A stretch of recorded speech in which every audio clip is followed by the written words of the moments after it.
Here's how therapists say you can deal with empathy burnout, which is a very real thing right now. You probably know someone who can empathize with you on some level. Maybe your spouse or a best friend is struggling and you want to help her or feel better about yourself. Or maybe you are watching this because you are interested in learning more about how to reduce your chance of developing empathy burnout. Empathy is one of the most important skills a human being can have. And especially when we are trying to solve a problem, it can be difficult to master because we feel so disconnected from the parties we are listening to. We might think that what they are feeling is self-isolation or denial, but in fact, it's much more complex than that. In this video, we'll explore the different ways you can reduce your risk of developing empathy burnout and how to reverse the damage done by previous episodes. What is empathy burnout? Empathy is a capacity to understand another person's point of view. It is not to be confused with empathy for others, which is the opposite of the capacity to understand. Empathy is human ability, which is reflected in the fact that humans have three types of empathy, such as emotional, cognitive, and physical. Emotional empathy refers to the ability to understand the emotions of another person, while cognitive empathy refers to the ability to know how things work in the world around us and the ability to make inferences based on those facts.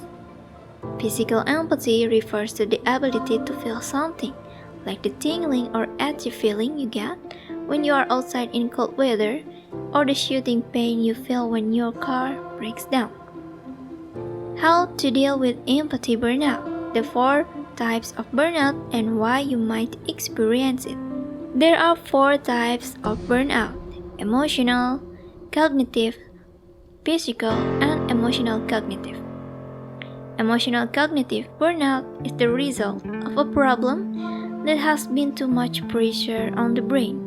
For example, feeling overwhelmed or overwhelmed by the demands of work or school, having a difficult time focusing during the day, feeling overworked, etc., and which has caused our brains to overcompensate for the stress by causing us to act as if we were in a state of emotional cognitive triggered gear.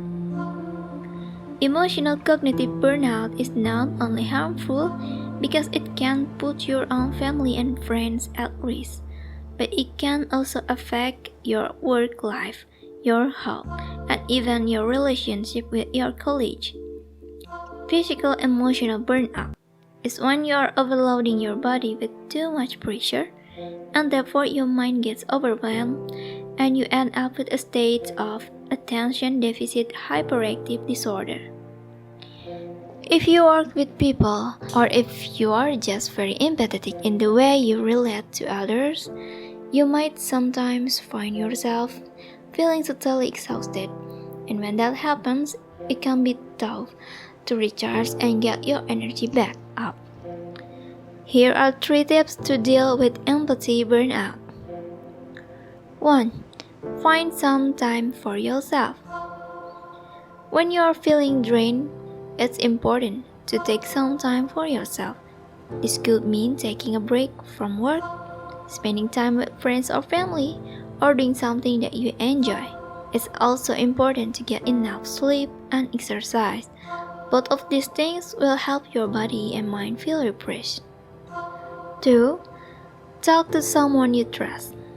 If you are struggling to cope with empathy burnout, it can be helpful to talk to someone who understands what you are going through. This could be a friend, family member, a therapist, or coach. Talking about your experience can help you process them and find new ways to cope. If you don't have anyone you feel comfortable talking to, there are other resources available. You can call a helpline or talk to a counselor online. This service can provide support and help you work through whatever you are going through. Remember, you are not alone. If you are struggling to cope with empathy burnout, it can be helpful to talk to someone who understands what you're going through. This could be a friend, family member, therapist, or coach. Talking about your experiences can help you process them and find new ways to cope. 3. Be gentle with yourself. It is easy to be hard on ourselves. We are our own worst critic, and we can be quite unforgiving when it comes to our personal failings.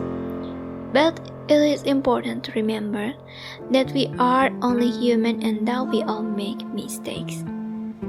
If you are feeling down about yourself, try to be gentle with yourself.